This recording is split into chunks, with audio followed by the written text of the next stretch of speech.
En lo más profundo de la Sierra Madre Occidental, donde los picos se clavan en el cielo y los cañones guardan silencios milenarios, una cicatriz de hormigón interrumpe la armonía del paisaje. No es una ruina antigua, sino el esqueleto de un poder reciente, un monumento a una ambición que pretendió ser tan indestructible como la propia montaña. Desde la distancia, la estructura se confunde con la roca, un ejercicio de mimetismo deliberado que el abandono ha convertido en una evidencia fantasmal. Conocida en la mitología local como la atalaya, no fue concebida como un hogar, sino como una declaración de dominio. Su arquitectura es un brutalismo funcional, una fortaleza de hormigón armado, acero y piedra local, erigida en una meseta remota, accesible solo para aquellos a quienes se les concedía el paso. Hoy, su aislamiento ya no es un escudo estratégico, sino la garantía de su olvido, un reino desmoronándose en la soledad más absoluta. El viento de la sierra es el único inquilino de sus pasillos, un susurro constante que recorre las estancias vacías y silba a través de los marcos de las ventanas despojadas de su cristal blindado. Las paredes exteriores, manchadas por la humedad y el tiempo, ofrecen una textura áspera, un lienzo sobre el que la vegetación trepa lentamente, reclamando con raíces y enredaderas lo que fue construido para desafiar a la propia naturaleza. La entrada principal, un portal fortificado diseñado para repeler un asalto militar, yace ahora vencida, con sus goznes oxidados y sus puertas entreabiertas. Alguna vez fue el umbral infranqueable entre dos mundos, el exterior, regido por las leyes de los hombres, y el interior, donde solo imperaba la voluntad de un solo individuo. Ahora es simplemente una boca oscura que invita a contemplar el colapso. Al cruzar ese umbral, el aire se vuelve denso, cargado con el olor a madera húmeda, a polvo acumulado y a un lujo que se pudre en silencio. Los suelos de mármol importado, que una vez reflejaron la luz de lámparas de araña y los rostros de hombres poderosos, están ahora cubiertos por una fina capa de tierra y escombros. El contraste entre la ambición de los materiales y su estado actual es la primera pista de la historia que aquí se descompuso. Los grandes salones, diseñados para albergar cumbres clandestinas y celebrar victorias sangrientas, son ahora catedrales de la nada. El eco de cada paso resuena con una claridad abrumadora, amplificado por una acústica pensada para magnificar la voz del poder. La ausencia es tan palpable que se convierte en una presencia, el fantasma de una autoridad que llenó cada rincón y que ahora se ha desvanecido por completo. Un ejemplo de esta decadencia se materializa en la piscina interior climatizada. El agua, en otro tiempo cristalina, es hoy un estanque oscuro y estancado, un espejo negro que refleja el techo en ruinas. Sus ventanales panorámicos, que ofrecían una vista imperial sobre los cañones, están ahora agrietados y opacos, cegados al dominio que una vez enmarcaron. El placer se ha ahogado en el abandono. Esta fortaleza era, por encima de todo, la manifestación física de la psique de su creador. No fue erigida por un deseo de ostentación, sino por una paranoia patológica. Cada muro de hormigón es un testamento de su desconfianza, cada ángulo ciego eliminado, una prueba de su obsesión por el control absoluto. La casa no era un refugio, sino una prisión autoimpuesta, construida para mantener al mundo fuera y a los demonios dentro. Sin embargo, tras la fachada de búnker impenetrable, latía el corazón de un palacio. En su interior convivía la más austera seguridad militar con lujos extravagantes. Se susurra de una bodega con los vinos más caros del mundo, de colecciones de armas bañadas en oro y de fiestas que desafiaban cualquier ley. La atalaya era un teatro de contradicciones, un espacio donde la brutalidad y el refinamiento compartían el mismo techo. Pero el silencio que ahora reina no es pacífico, parece retener los ecos de eventos que las paredes insonorizadas fueron diseñadas para contener. Los niveles inferiores de la estructura, sus cimientos anclados en la roca, transmiten una sensación de pesadez, como si la tierra misma estuviera guardando los secretos más oscuros. La arquitectura sugiere espacios ocultos, funciones que iban más allá de la simple residencia o defensa. La propia casa fue un actor en el drama que se desarrolló entre sus muros. No fue un mero escenario, sino un cómplice activo, una herramienta que permitió y ocultó los mecanismos de un imperio criminal. Sus sistemas de vigilancia lo vieron todo, sus pasadizos secretos protegieron a su dueño, y sus cámaras acorazadas guardaron el fruto de su poder. Ahora, en su estado de ruina, la fortaleza es el último testigo. Lo que se ve a simple vista, la mole de hormigón y los restos de una opulencia desmedida, es solo el primer capítulo de la historia. La estructura visible protegía una realidad mucho más compleja y profunda, un inframundo logístico y violento que se extendía bajo tierra, lejos de cualquier mirada. La fortaleza era la piel, pero el verdadero sistema nervioso del poder operaba en la oscuridad. El lujo era solo la superficie. Lo que sucedía dentro, pocos se atrevieron a saberlo. Para desentrañar los secretos que estos muros aún custodian, suscríbase y acompáñenos en este descenso. Para entender la lógica del hormigón, primero hay que comprender la fragilidad de la tierra. Antes de la atalaya, antes del poder y del mito, existió un niño en la miseria de la Tuna, Badiraguato, un lugar donde la Sierra Madre no era un bastión, sino una condena. En este rincón de Sinaloa, la belleza del paisaje era una ironía cruel que enmarcaba una vida definida por la ausencia de oportunidades, de seguridad, de futuro.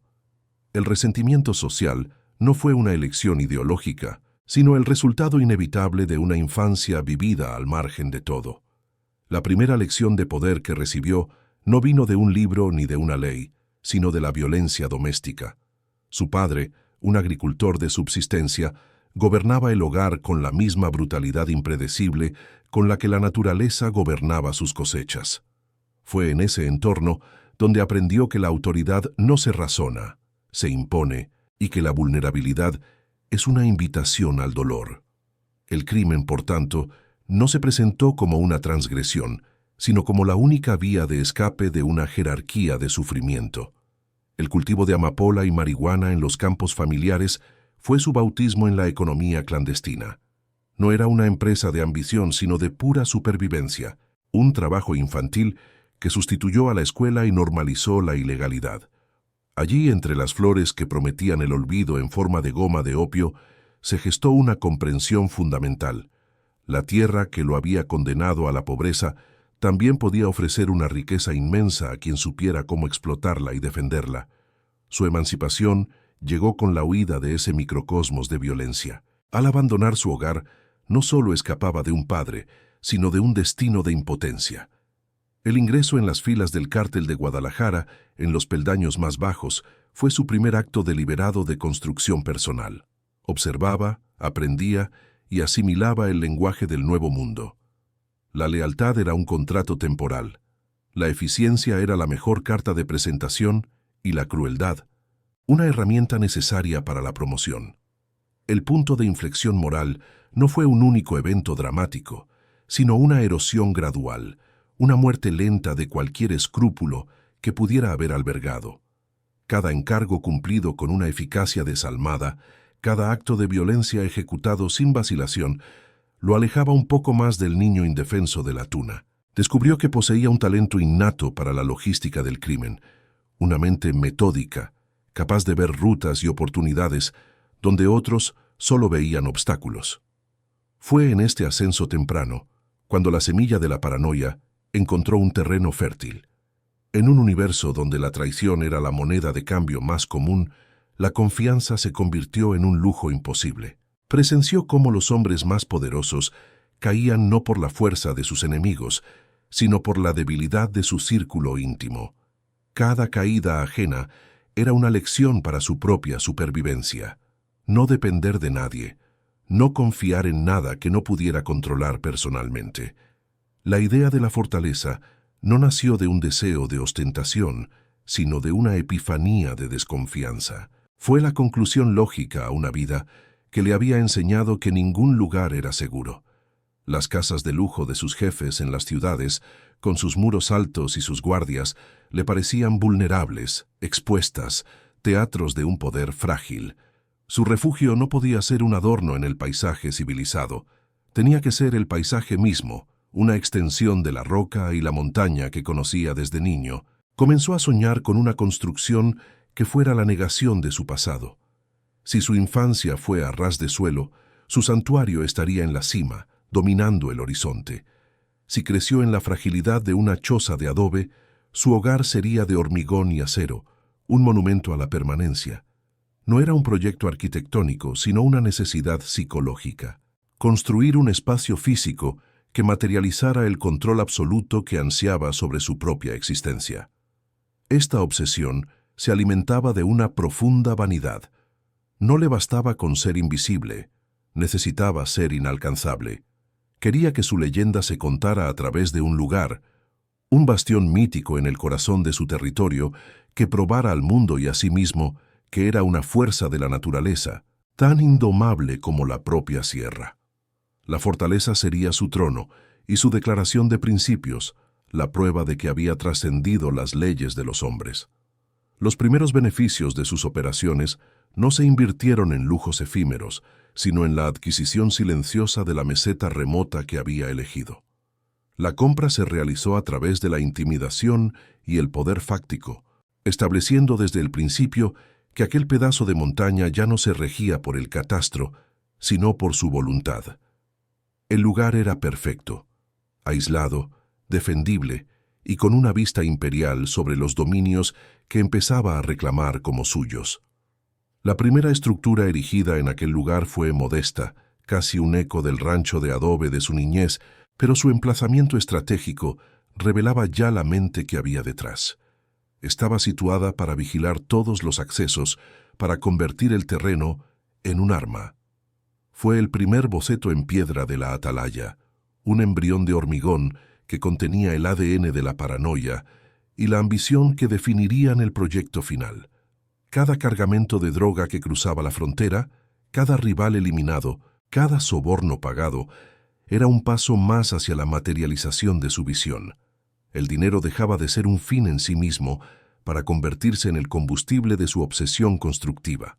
Mientras otros narcos de su generación acumulaban coches deportivos y propiedades en la playa, él acumulaba planos, materiales y la lealtad forzada de los ingenieros y obreros que necesitaría. El concepto de la casa se entrelazó con su propia identidad. No estaba construyendo un simple refugio, sino un exoesqueleto. Cada muro de contención sería un refuerzo para su propia desconfianza, cada cámara de vigilancia un sustituto de los ojos en los que no podía confiar. La casa sería su cómplice, su armadura y, en última instancia, el laberinto que él mismo diseñaría para proteger al monstruo que habitaba en su centro. Esta necesidad de un santuario impenetrable revelaba una profunda fractura emocional.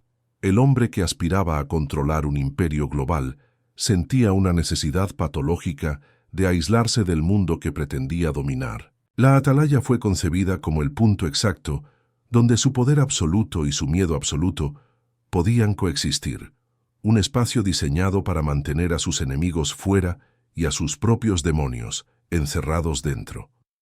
La fortaleza, por tanto, no fue una consecuencia de su poder, sino la causa motriz de su ascenso. Fue el objetivo que dio forma a su estrategia criminal, el imán que atrajo cada decisión y cada sacrificio. Antes de que se vertiera la primera tonelada de hormigón en aquella meseta, la estructura ya existía completa en su mente, una catedral de la desconfianza esperando a ser erigida. Así, el eco de un martillo contra la roca en la soledad de la sierra no era el sonido de una casa en construcción, sino el latido de un imperio en gestación. Cada piedra movida, cada cimiento excavado, era un acto de desafío contra el destino de pobreza y violencia en el que había nacido. La construcción de la atalaya y la construcción de su leyenda se convirtieron, desde ese momento, en una sola y misma historia. La primera edificación sobre la meseta no fue una fortaleza, sino un recuerdo. Un rancho de adobe, funcional y sin adornos, una estructura que hablaba más del pasado campesino de su constructor que de su futuro imperial. No era un hogar para el lujo, sino un puesto de observación, un nido de águila primitivo desde el que estudiar el terreno y medir las distancias. Su emplazamiento, sin embargo, ya delataba una mente que no pensaba en la agricultura, sino en la estrategia militar. Esta modestia inicial correspondía a su rango en la jerarquía del crimen. Era un lugarteniente, una pieza valiosa pero reemplazable en el engranaje del cártel de Guadalajara. Los muros de adobe eran un reflejo de su poder contenido, de una ambición que aún no se atrevía a manifestarse en Hormigón. Sin embargo, la elección de aquel lugar remoto y defendible era ya un acto de soberanía silenciosa, la primera delimitación de un reino personal que solo existía en su mente. Desde aquella atalaya rústica aprendió los secretos del viento, los patrones de las nubes y los senderos ocultos que solo conocían los animales y los contrabandistas. Convirtió la geografía en su principal cómplice, un laberinto natural que lo protegería mucho antes de que tuviera los medios para construir sus propios muros. El paisaje no era un fondo, sino el primer y más formidable sistema de seguridad que jamás poseyó. La fragmentación del viejo cártel tras la captura de sus líderes fue el catalizador del cambio. El rancho de adobe fue demolido. No era ya un símbolo de sus orígenes humildes, sino un recordatorio de una vulnerabilidad que no podía permitirse. Sobre sus cimientos se vertería la primera colada de hormigón armado, un acto fundacional que marcaba el inicio de una nueva era, tanto para el cártel como para la montaña. El núcleo original de la atalaya emergió como un bloque brutalista, una estructura severa y funcional, cuya única estética era la de la impenetrabilidad. No era el trabajo de un arquitecto, sino de un estratega. Cada ángulo, cada muro, cada abertura estaba dictado por la lógica de la defensa. Era la materialización de una nueva identidad forjada en el vacío de poder, una declaración de intenciones hecha en piedra y acero. Junto al búnker primigenio se aplanó una superficie para el primer helipuerto, un disco de hormigón al borde del precipicio que alteró para siempre la relación de la fortaleza con el mundo. Ya no dependía de los caminos de tierra, ahora tenía acceso directo a los cielos. Era un símbolo de autonomía y alcance, la prueba de que su poder ya no estaba anclado al suelo que pisaba. Este salto arquitectónico fue el espejo de su ascenso. Con los viejos capos fuera de juego, él se convirtió en uno de los pilares del nuevo cártel de Sinaloa. La fortaleza dejó de ser un refugio personal para convertirse en el centro de gravedad de una organización en expansión. El búnker era la primera piedra de un imperio que nacía de las cenizas del anterior. La financiación de esta metamorfosis no llegaba del cielo, sino de las profundidades de la tierra. Su genio logístico se manifestó en el perfeccionamiento de los túneles transfronterizos, una innovación que convirtió el contrabando en una ciencia industrial. Creó una arteria subterránea que bombeaba narcóticos hacia el norte y devolvía un torrente de dinero en efectivo hacia el sur. Cada cargamento de cocaína que llegaba a su destino era un ladrillo más en la sierra. Cada rival eliminado financiaba una nueva cámara de seguridad. Los beneficios no se diluían en la ostentación efímera que caracterizaba a sus contemporáneos, se solidificaban, se convertían en muros más gruesos, en sistemas de defensa más sofisticados, en una permanencia casi geológica. El blanqueo de capitales operaba con la misma sofisticación que sus túneles, una red global de empresas fantasma y negocios legítimos que transformaba el dinero sucio en palés de cemento, vigas de acero y tecnología de vigilancia de última generación. La remota obra en la montaña se convirtió en el punto final de una compleja cadena logística que abarcaba continentes. La construcción se volvió incesante, un organismo que crecía día y noche. El eco de la maquinaria pesada se convirtió en la nueva banda sonora de la sierra, un pulso constante que anunciaba la consolidación de un poder que ya no pedía permiso para existir. La fortaleza crecía orgánicamente, como un arrecife de hormigón alimentado por el flujo ininterrumpido de narcodólares. A medida que el imperio se expandía, la paranoia de su rey se intensificaba. La atalaya comenzó a desarrollar un sistema nervioso propio, Un perímetro de sensores de movimiento, vallas electrificadas y cámaras térmicas extendía sus sentidos a kilómetros a la redonda, convirtiendo el bosque en una zona de detección temprana. La caza aprendió a ver en la oscuridad. La eliminación de un enemigo ya no era motivo de celebración, sino la confirmación de una nueva amenaza. En respuesta a esta certeza, las ventanas estándar fueron reemplazadas por cristales blindados de varios centímetros de grosor. El majestuoso paisaje de la sierra quedó enmarcado, distorsionado por una lente de desconfianza, un mundo exterior que solo podía ser observado como una fuente de peligro potencial.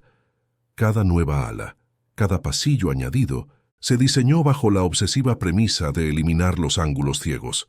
La arquitectura se convirtió en un arma defensiva, un laberinto diseñado por su propio Minotauro para controlar cada aproximación, para convertir cada espacio en una trampa mortal para cualquier intruso. La paz era un concepto que ya no tenía cabida en los planos. La violencia que proyectaba hacia el exterior se volvió más selectiva y ejemplarizante. El miedo se convirtió en su principal herramienta de control y la fortaleza era la beneficiaria silenciosa de ese terror. La reputación de la atalaya crecía con cada desaparición, con cada traidor castigado convirtiéndose en un mito tangible, un lugar del que se hablaba en susurros y que nadie se atrevía a señalar en un mapa. Fue entonces, en la cúspide de su poder global, cuando la vanidad reclamó su lugar. La fortaleza ya no podía ser solo un búnker. Necesitaba ser también un palacio, un testimonio de que su dueño no solo había alcanzado la seguridad absoluta, sino también el lujo absoluto. El pragmatismo militar dio paso a la expresión de un ego desmedido.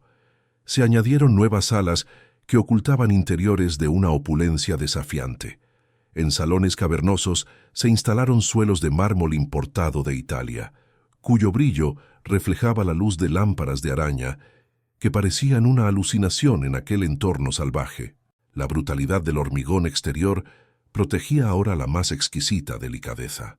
Se excavó en la roca una piscina interior climatizada, con ventanales panorámicos que ofrecían una vista imperial sobre los cañones. Era el símbolo definitivo de su poder, la capacidad de imponer el placer y el confort en el corazón de la naturaleza más indómita, de contemplar su reino desde una jaula de cristal y agua tibia. La atalaya, en su forma final, era una biografía construida. Sus capas geológicas de hormigón y lujo narraban una historia de ascenso implacable. El austero búnker en su núcleo era el recuerdo del lugarteniente paranoico. Las suntuosas salas exteriores, el trono del capo más poderoso del planeta, pero la manifestación definitiva de su psique no se elevaba hacia el cielo, sino que se hundía en la roca madre. La bodega, repleta de los vinos más caros del mundo, se convirtió en el escenario de su secreto final. Tras una falsa pared, un mecanismo hidráulico abría la puerta a un nuevo dominio, el subterráneo. El primer túnel no era una simple vía de escape, era el umbral a su verdadera naturaleza. ¿Qué detalle revela mejor la vanidad de su constructor, el salón de baile de mármol, los cristales blindados o la cámara acorazada subterránea? Los comentarios pueden ofrecer una perspectiva sobre la psicología que se esconde tras la arquitectura. En la cima del poder, la atalaya ya no era una obra en construcción, sino una entidad consumada. Había dejado de ser una cicatriz en el paisaje para convertirse en una extensión geológica de la propia sierra, un nuevo pico en la cordillera forjado no por el tiempo, sino por la voluntad. Su silueta de hormigón se recortaba contra el cielo, como la manifestación definitiva de un imperio que se creía tan eterno como la roca sobre la que se asentaba. El reinado había comenzado, y la fortaleza era su trono y su corona. El día en la atalaya no comenzaba con la salida del sol, sino con el despertar de sus sistemas. Un zumbido casi imperceptible recorría las paredes, el sonido de los generadores de respaldo y los servidores de vigilancia iniciando sus ciclos. Las cámaras térmicas barrían el perímetro boscoso, los sensores de movimiento se activaban y el complejo se convertía en un organismo consciente, un centinela de acero y silicio cuyo único propósito era preservar la vida de su creador y los secretos que albergaba. Las noches, sin embargo, pertenecían al teatro del poder. Helicópteros surcaban la oscuridad, depositando en el helipuerto a hombres cuyos rostros aparecían en los noticieros y en las listas de los más buscados. Cruzaban el umbral fortificado hacia un mundo de opulencia surrealista, donde el brillo del mármol italiano contrastaba con la brutalidad del hormigón exterior. En estos salones la diplomacia del crimen se sellaba con copas de vino que costaban más que la vida de un hombre. El anfitrión se movía entre sus invitados con una estudiada sencillez, una actuación de hombre de campo que desmentía al estratega global. Vestía sin ostentación, hablaba con pausas y observaba con una calma depredadora. Su gesto de máxima autoridad era caminar desarmado entre sicarios y políticos corruptos. Una demostración de que su poder no residía en el arma que pudiera portar, sino en las decenas de francotiradores invisibles que, desde las crestas rocosas, mantenían cada cabeza en su punto de mira. La hospitalidad era un arma más en su arsenal. A los visitantes se les ofrecían los lujos más exquisitos, se les hacía sentir parte de un círculo exclusivo e invulnerable. Sin embargo, cada palabra pronunciada en aquellos salones era capturada por micrófonos ocultos, cada gesto analizado a través de cámaras disimuladas. La confianza era una ilusión escenificada, la vigilancia la única realidad. La fortaleza era un confesionario donde los pecados se grababan para ser utilizados más tarde. La rutina de seguridad era un ritual inmutable, una coreografía paranoica que se repetía sin cesar. Patrullas silenciosas recorrían los perímetros, equipos de contravigilancia, barrían en busca de dispositivos de escucha, y los guardias personales rotaban en turnos impredecibles para evitar la familiaridad. El control no era una medida de protección, sino una obsesión que consumía el aire y convertía cada sombra en una amenaza potencial. En el corazón de este búnker, el lujo se convertía en un instrumento de aislamiento. La piscina climatizada, con sus ventanales panorámicos, no ofrecía una conexión con la majestuosidad de la sierra, sino que la enmarcaba como un territorio hostil que debía ser observado desde detrás de un cristal blindado. El placer estaba condicionado por el miedo. La belleza del mundo exterior era un recordatorio constante de los peligros que contenía. Esta fortaleza psicológica se había convertido en una prisión autoimpuesta. Su dueño, el hombre que controlaba rutas de narcotráfico en 5 continentes, no podía abandonar su jaula de hormigón sin un despliegue logístico comparable al de un jefe de Estado. La libertad de movimiento, el bien más básico, había sido el precio a pagar por el poder absoluto. El rey estaba confinado en su propio castillo. La arquitectura de la atalaya facilitaba esta esquizofrenia existencial. Los niveles superiores eran el escenario de una aparente vida familiar, con espacios luminosos y vistas imponentes. Pero bajo tierra, en los sótanos insonorizados, la lógica era la de la brutalidad funcional. Salas con paredes desnudas y desagües en el suelo de cemento pulido estaban diseñadas para interrogatorios que no dejaban rastro, para una violencia que la superficie de mármol nunca debía reflejar. El complejo entero operaba como un organismo con 2 cerebros. Uno se dedicaba a la proyección del poder, a las cumbres clandestinas y a las celebraciones fastuosas. El otro, el cerebro reptiliano oculto en las entrañas de la roca, se ocupaba de la eliminación de amenazas, del almacenamiento de dinero en efectivo y de la planificación de la huida. La casa permitía que estas 2 realidades coexistieran sin tocarse jamás. Las reuniones en la atalaya eran representaciones calculadas del terror.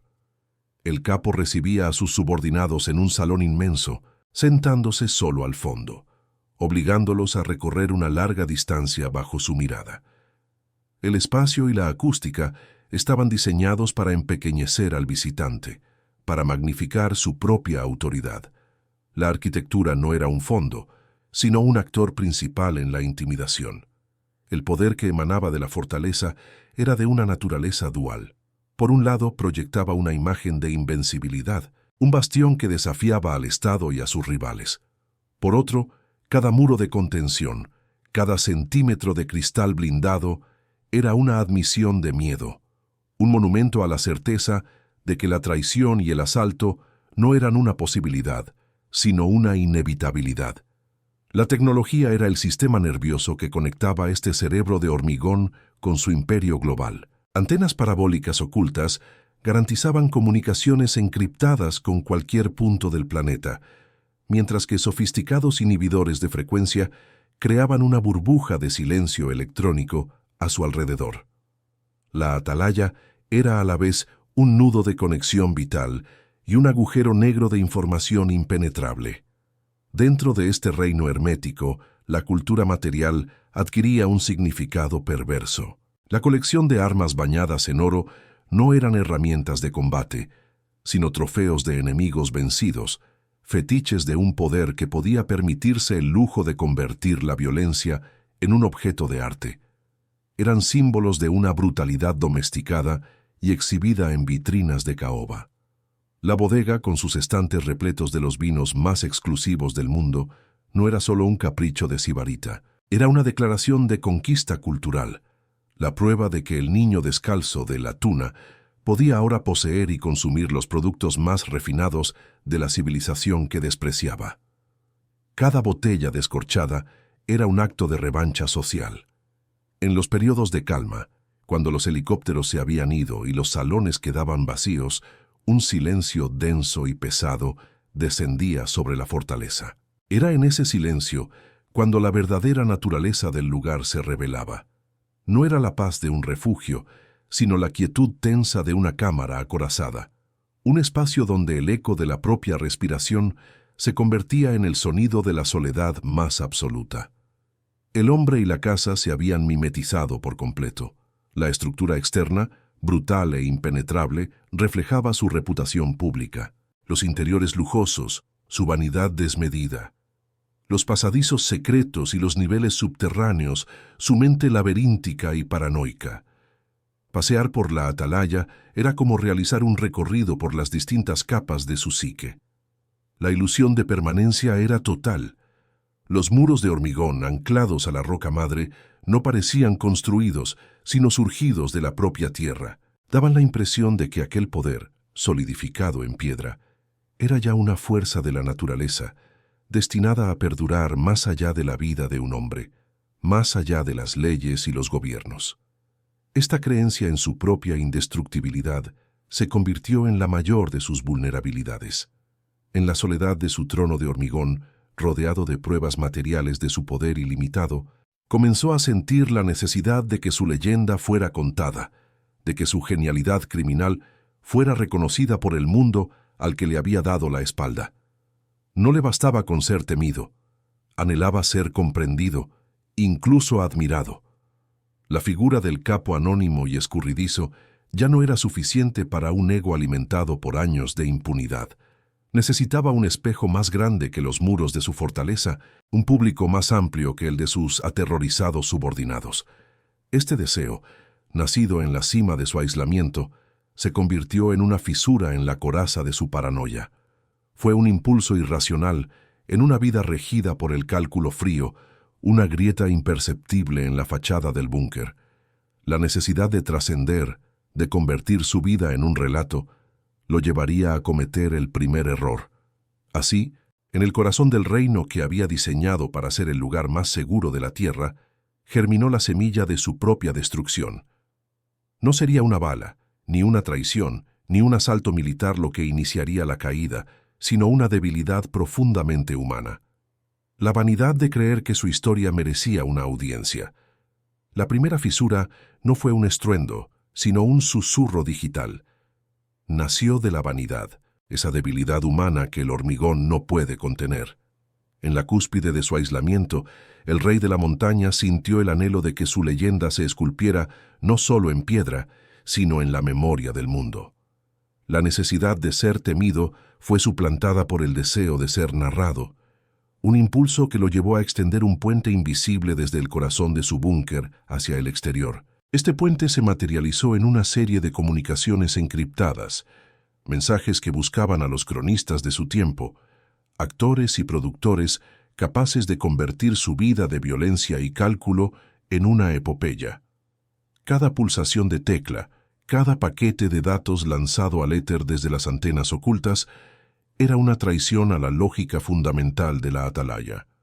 La fortaleza, concebida para ser un agujero negro de información, comenzó a emitir una señal, una tenue firma de ego en el vasto silencio electrónico. Para las agencias de inteligencia que durante años habían orbitado este centro de gravedad invisible, aquella señal fue como la luz de una estrella lejana que confirma la existencia de un mundo. El hombre que se había esforzado por ser un fantasma cometía el error de querer un retrato. La tecnología de vigilancia, antes ciega ante la impenetrabilidad de la sierra, tenía ahora un hilo del que tirar, una frecuencia que seguir, una vulnerabilidad humana que explotar. La grieta, una vez abierta, comenzó a extenderse en múltiples direcciones. Mientras la amenaza externa afilaba sus herramientas digitales, en el interior del imperio comenzaban a sentirse las tensiones tectónicas. La lealtad, cimentada en una mezcla de miedo y codicia, empezó a mostrar signos de fatiga. La obsesión del líder por su legado era percibida por sus lugartenientes no como una muestra de poder, sino como una distracción, una debilidad senil en un juego que no perdona la falta de atención. Dentro de la propia fortaleza, el decaimiento se manifestaba en detalles sutiles, casi simbólicos. Una filtración de agua, ignorada durante semanas, comenzó a dejar una mancha oscura en el techo de uno de los salones de mármol, como una lágrima de la propia montaña que se abría paso a través del hormigón. El perfecto sistema de climatización empezó a emitir un zumbido anómalo, un murmullo mecánico que rompía la quietud opresiva de los pasillos. La erosión más peligrosa, sin embargo, era la humana.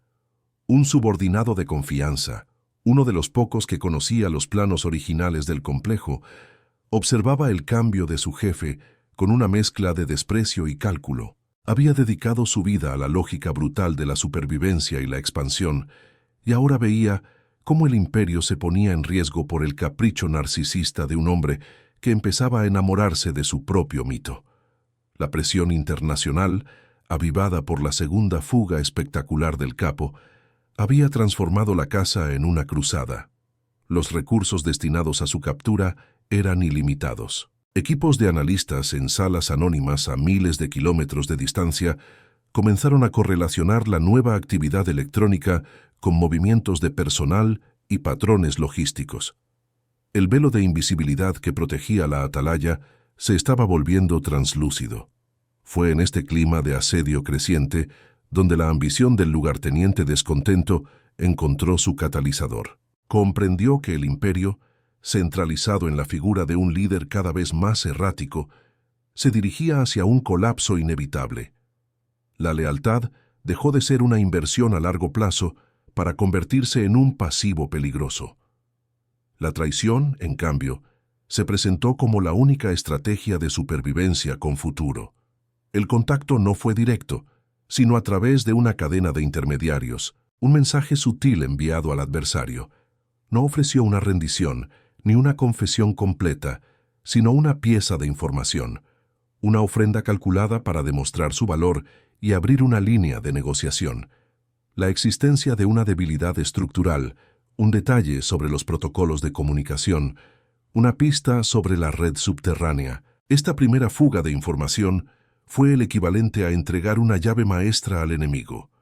No abría la puerta principal, pero revelaba la existencia de cerraduras que hasta entonces se creían inviolables.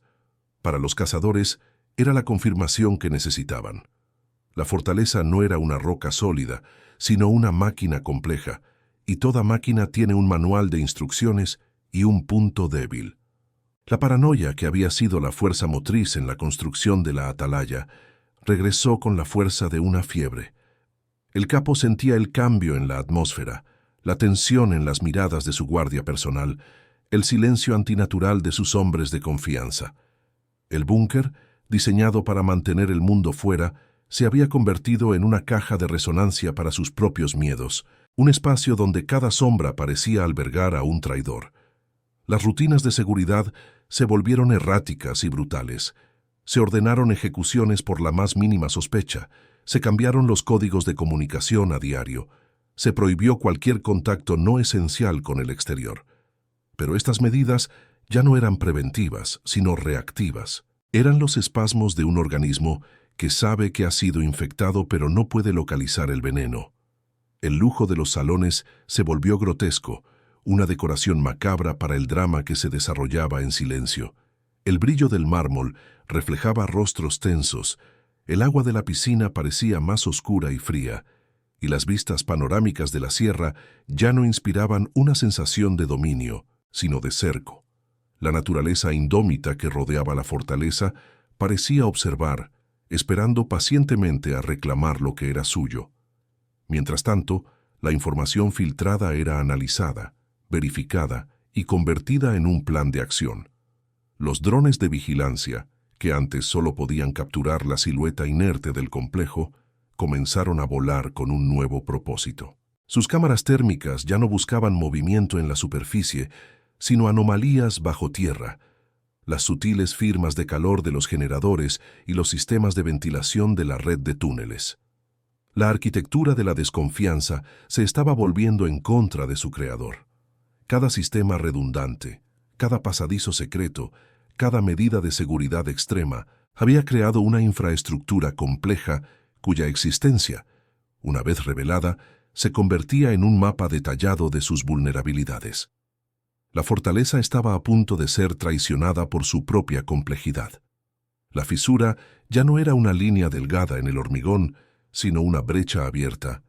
La información fluía ahora en dos direcciones. Los secretos salían de la fortaleza, mientras la tecnología de asalto se concentraba sobre ella. El equilibrio de poder se había invertido de forma irreversible. La casa ya no era un escudo, sino el objetivo en el centro de la diana.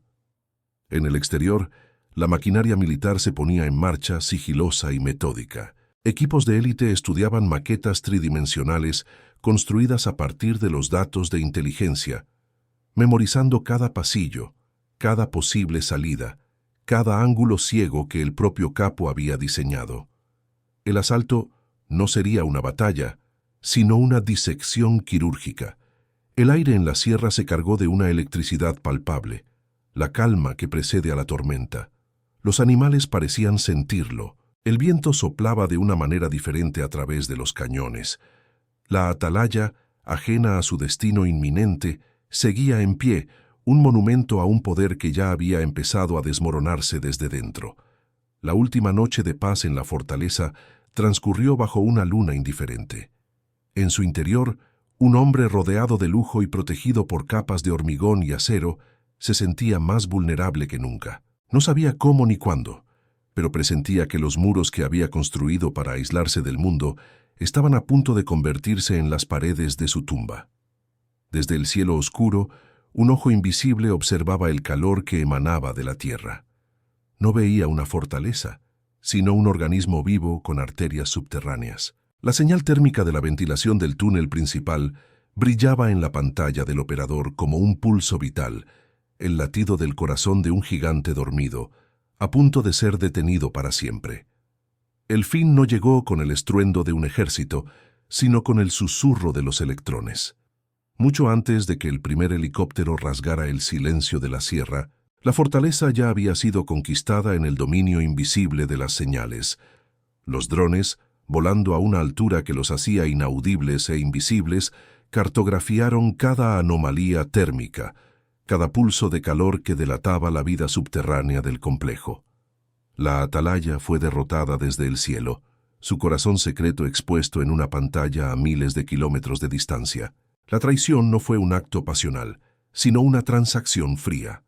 La información humana, una coordenada, un detalle sobre los protocolos, se cruzó con la inteligencia tecnológica, confirmando lo que las cámaras térmicas sugerían. La red de túneles, el sistema circulatorio del poder del capo y su garantía última de supervivencia, se convirtió en el mapa detallado de su propia captura. La complejidad que lo había hecho invulnerable se transformó en su talón de Aquiles. La operación se desencadenó en la oscuridad previa al amanecer, la hora de los fantasmas. El sonido llegó de repente, no como un trueno distante, sino como una fractura en el tejido de la realidad. El rugido de los rotores de los helicópteros Black Hawk no ascendió desde los valles, sino que descendió desde el cielo, un juicio que caía verticalmente sobre la fortaleza que se creía inexpugnable. El asalto no fue un asedio, sino una disección. Equipos de la Marina Mexicana, descendiendo en cuerdas rápidas, no atacaron el portal fortificado, ignoraron las defensas obvias, el lenguaje de la fuerza bruta que la casa estaba diseñada para entender y repeler. En su lugar, se movieron con una precisión depredadora hacia los puntos vulnerables que la inteligencia les había revelado: los accesos de servicio, las rejillas de ventilación, las costuras del monstruo de hormigón. La irrupción fue un acto de violación arquitectónica. Cargas de brecha, aplicadas con precisión quirúrgica, no derribaron muros, sino que abrieron puertas donde no las había. El sonido sordo de las explosiones resonó en los salones de mármol, un eco brutal que anunciaba el fin de un reinado. El aire, antes denso por el lujo y la paranoia, se llenó del olor acre del cordit y del polvo de hormigón. El interior de la fortaleza se convirtió en un laberinto invertido. Los pasillos, diseñados para confundir y atrapar a los intrusos, eran ahora recorridos con una familiaridad aterradora por los asaltantes, que se movían siguiendo los planos mentales adquiridos durante semanas de estudio. La casa, que había sido el exoesqueleto de su dueño, se convertía ahora en su jaula. El corazón simbólico del complejo, la bodega de vinos, fue el primer objetivo. Allí, tras el falso estante de botellas de coleccionista, la pared no fue activada con un mecanismo secreto, sino reventada con explosivos. El umbral hacia el inframundo subterráneo quedó expuesto, no como un pasaje de poder, sino como una herida abierta en las entrañas de la roca.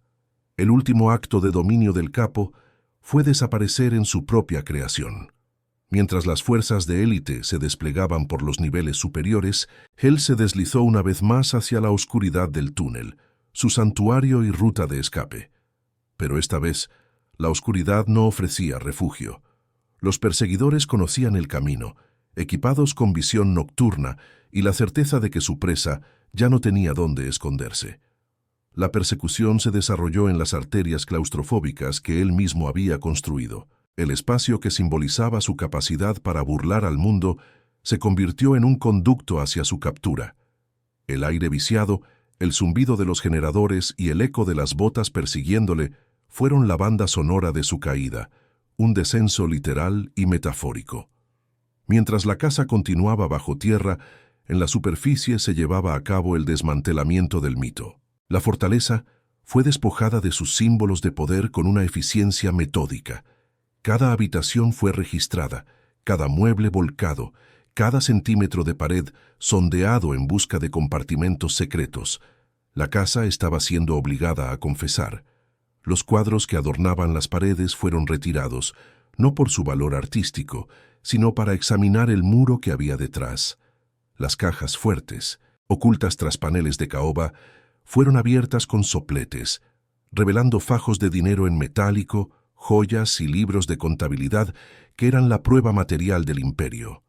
El lujo se convirtió en evidencia. Los suelos de mármol fueron levantados en puntos estratégicos, las alfombras persas enrolladas bruscamente. El desorden no era caótico, sino forense. Cada objeto, desde una copa de vino hasta una lámpara de araña, era tratado como una pista potencial, un fragmento del ADN de la organización criminal. La piscina interior, antes un oasis de placer imperial, se convirtió en un punto de reunión táctico. Su agua estancada reflejaba ahora los destellos de las linternas y las siluetas de hombres armados. El trono del rey, el sillón desde el que contemplaba su dominio, fue fotografiado y etiquetado como una pieza más en la escena del crimen.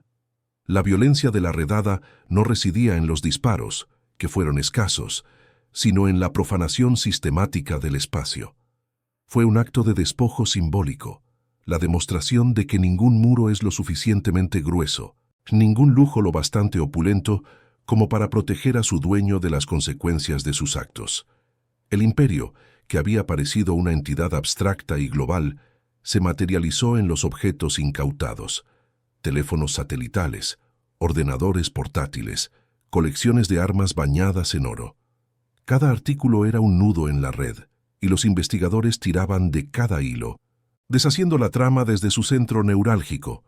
La atalaya, diseñada para ser un agujero negro de información, se convirtió en una fuente abierta. Sus sistemas de vigilancia, que una vez lo vieron todo para proteger a su amo, fueron requisados. Sus grabaciones se convirtieron en el testimonio de su propia caída. El ojo que todo lo ve se transformó en el testigo de cargo definitivo. La captura final no se produjo en el trono de hormigón, sino en la humedad y la suciedad del túnel.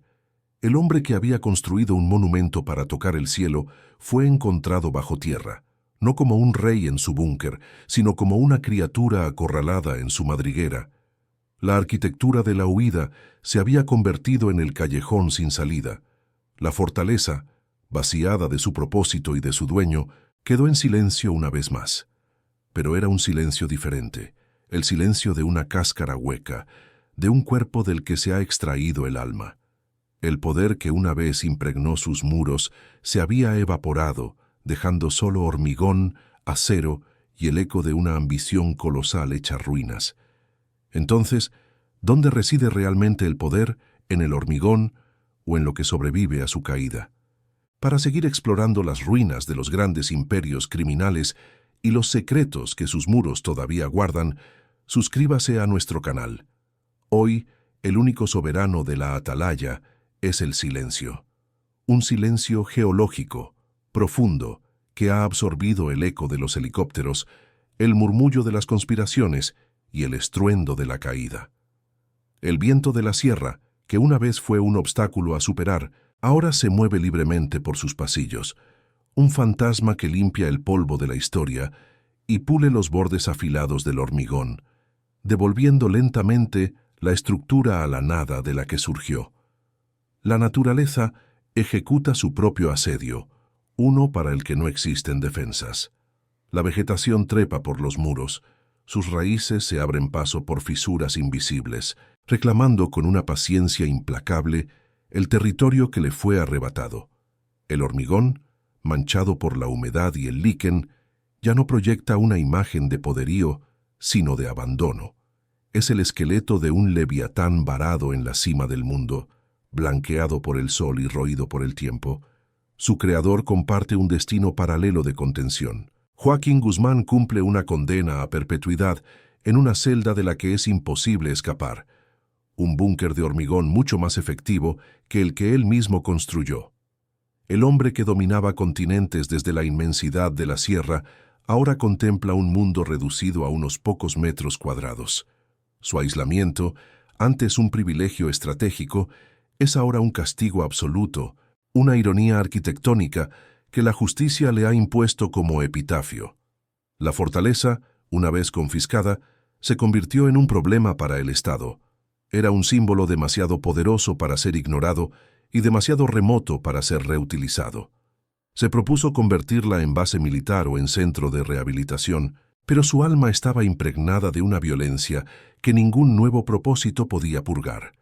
Su existencia era una acusación silenciosa, un monumento a la complicidad y al fracaso.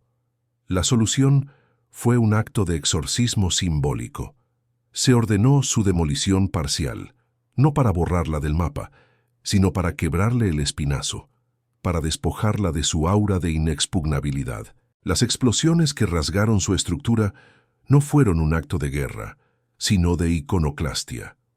Lo que queda no es una ruina, sino una advertencia, un esqueleto mutilado para que nadie olvide que incluso los dioses de hormigón pueden caer.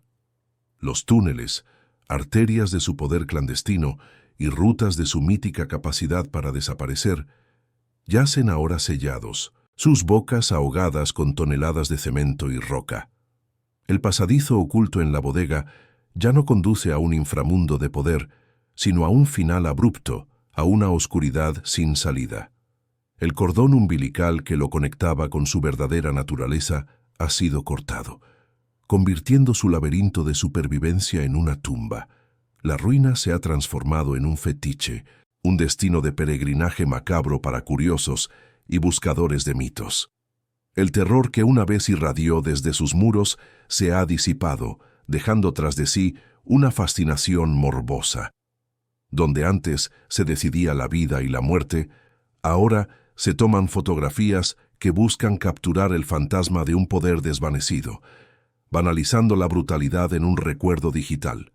Para los habitantes de la sierra, sin embargo, la estructura no es un destino turístico, sino una cicatriz en el paisaje y en la memoria. Es un lugar encantado, un recordatorio constante de una era en la que el miedo tenía una dirección y una arquitectura. El viento que silba a través de sus ventanas rotas no es solo aire, son los susurros de una historia que se niega a morir del todo. Despojada de su función, de su dueño y de su leyenda, la fortaleza confiesa por fin su verdad más profunda. Nunca fue una manifestación de poder, sino un monumento al miedo. Cada muro de hormigón armado, cada centímetro de cristal blindado, no era una declaración de dominio, sino el grito petrificado de un hombre aterrorizado por la vulnerabilidad de la que un día escapó. El imperio que albergó pretendía ser eterno, grabado en la roca madre para desafiar al tiempo. Pero su colapso demostró que las estructuras cimentadas en la violencia son inherentemente frágiles. El poder que llenaba sus estancias se evaporó, dejando un vacío tan inmenso que el propio edificio parece haberse encogido, aplastado por el peso de la nada que ahora contiene. Quizás lo que construimos dice menos de nuestro poder que de nuestro miedo a ser borrados. La atalaya no fue el pináculo de una ambición, sino el último intento desesperado de un hombre por construir algo más sólido que el olvido, solo para descubrir que las únicas estructuras que perduran son las que se erigen sobre algo más que la voluntad de un solo individuo. En lo más profundo de la Sierra Madre Occidental, la cicatriz de hormigón ya no interrumpe el paisaje, se funde con él. Es una ruina moderna, un fósil de una ambición descomunal que la tierra reclama lentamente, transformando el monumento de un hombre en una anécdota silenciosa en la inmensidad del tiempo. Si historias como esta te hacen ver el poder desde un ángulo diferente, suscríbete para seguir otras caídas tan asombrosas como esta.